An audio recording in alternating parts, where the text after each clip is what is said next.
Hey guys, it's Ashley. You may be wondering at the really odd angle that I have right now. It is because I'm using my mom's camera, and without having somebody hold the camera for me about 10 feet away from me, you can't really get a good, I don't know, view of anything. So this is why you only get to see half of my face. I am here in Cedar City for vacation. I've been here since Wednesday. It is currently Saturday, and tonight is our last night here at the Shakespearean Festival. This is my fifth time coming, third year in a row. I've loved every single minute of it. This is the longest time that we've ever spent here, and I've loved it so much. We came down on Wednesday, and we've seen one play every single day. Today we're seeing two. We've already seen one of them, which was 39 Steps. It is a play based off of Alfred Hitchcock's movie, I guess. It was combined with kind of a Monty Python flair, which made it just absolutely spectacular and hilarious and so enjoyable. In about an hour, we will be leaving here, the B&B that we're at, and going back over to the theater to see an adaptation of Pride and Prejudice. It is supposed to be amazing, and I'm really looking forward to it. I was sitting in front of some ladies that I was sitting next to yesterday when I saw Much Ado About Nothing, and they were talking about some of the workshops that they had been to that I've never gone to yet, about backstage props and the costumes and that sort of thing, and they were talking about Pride and Prejudice, and they said that it was beautifully done, that the scene changes were wonderful, and that it was believable. And I'm just really excited about it. I'm really excited about it. It's not my favorite Jane Austen book by any means. My favorite being Persuasion. If you haven't read it, go read it. But it is a great story, and I'm really, really excited to watch it. It also has very beautiful people in it, so that will be nice. Let's see. When we first came down Wednesday, we did see The Merchant of Venice, which I didn't know very much about. I've never read it and have never really heard anything about it other than it was supposed to be a comedy, which it was. It was very funny. There was a lot of anti-Semitism humor in it, which did bother me a little bit, but I think the director did a perfect job of putting that in there without it, at least in my opinion, being really horrible. I was talking about it to some of the other guests that are staying at the B&B the following morning, so on Thursday morning. And there was one lady who really didn't like the play, and it was solely for the anti-Semitism, which I can understand. But it made me think, just, whether or not she was paying attention to what she was watching. I know that happens a lot, that people just don't pay attention or don't think about what they're watching. Which is one of my favorite things about not only theater but movies and that sort of thing, is to really think about what it is you are seeing and the message that's trying to be conveyed. At the end of the play, and I don't know if this was added by the director or if this was something that Shakespeare actually put in, again, since I haven't read it, I don't know. But at the end, when Shylock, who is the Jewish merchant, and technically, I guess you could say the villain in this play, as part of this whole, I don't know, weird thing with Shylock, he was made to become a Christian. And there was just this beautiful part of the play where he takes off his hat. I can't remember what they're called, but he takes off his hat and he just kind of cradles it in his hand and he starts singing this very morose song to it in Hebrew, and it was beautiful because you could totally feel just his despair at having to give up not only his religion but his entire life, because his religion is his life.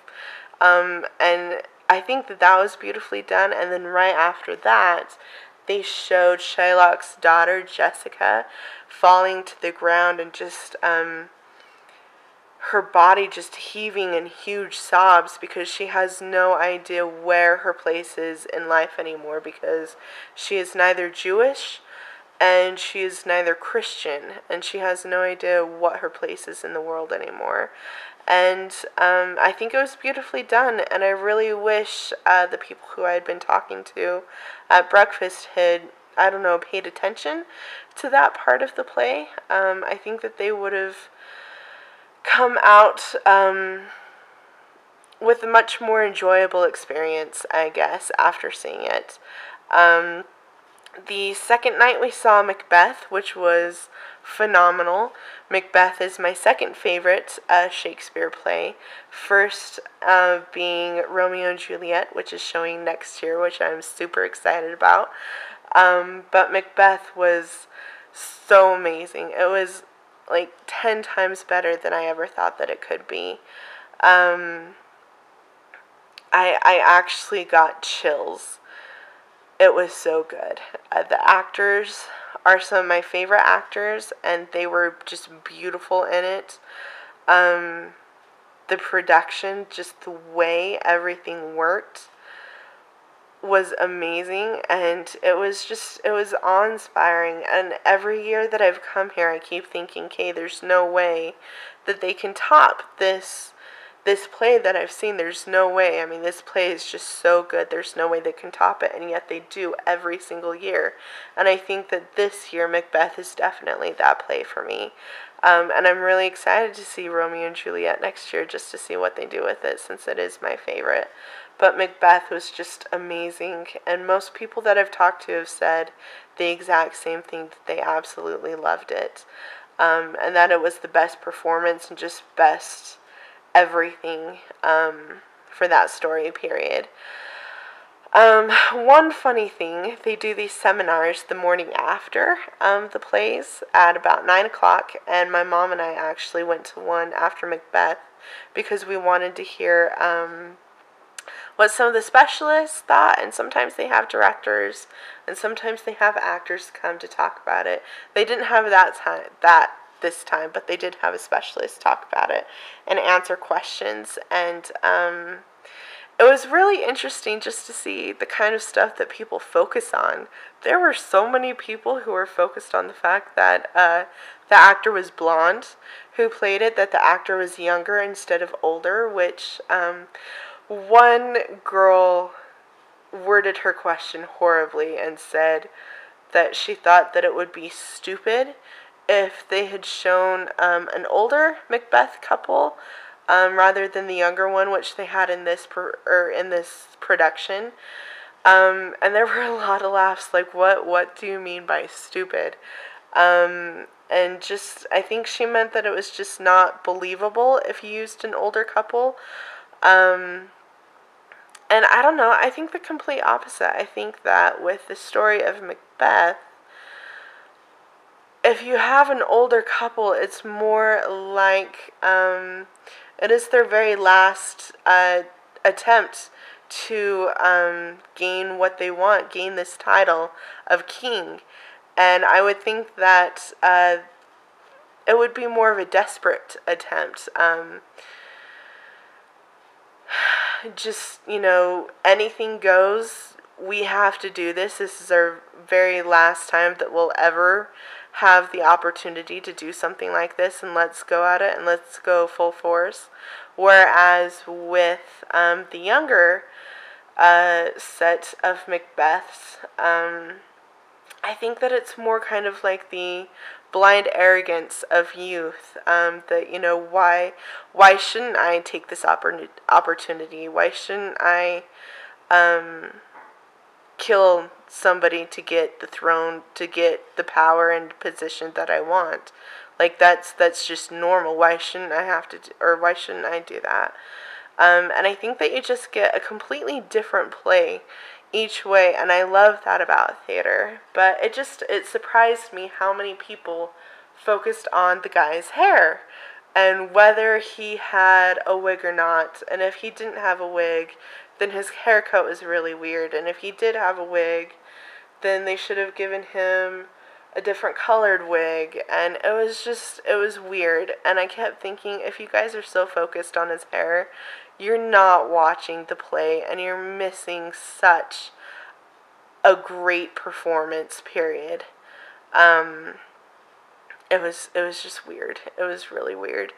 We also saw Much Ado About Nothing, which is probably my third favorite Shakespeare play, and that was phenomenal. I'm a huge fan of the Kenneth Branagh and Emma Thompson version of it, the movie version, and I was really wondering how the actors were going to do playing these two characters of Beatrice and Benedict, mainly because Emma Thompson and Kenneth Branagh have such good chemistry, and they can play off each other so well, and with how witty these two characters are, they really needed a couple of actors who could do that well, and they delivered. They absolutely delivered. I thought that it was a phenomenal performance, and I think that it might be my new favorite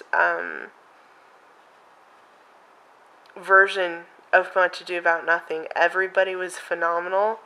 I laughed right from the beginning to the end, and not just laughed, but like, my ribs hurt afterwards, and I always figure if your ribs hurt afterwards, then the people did exactly what they were supposed to do, and it was wonderful, and I don't think that I could have liked it any better. Green Show, I'm going to try and get some footage of the Green Show for you to watch.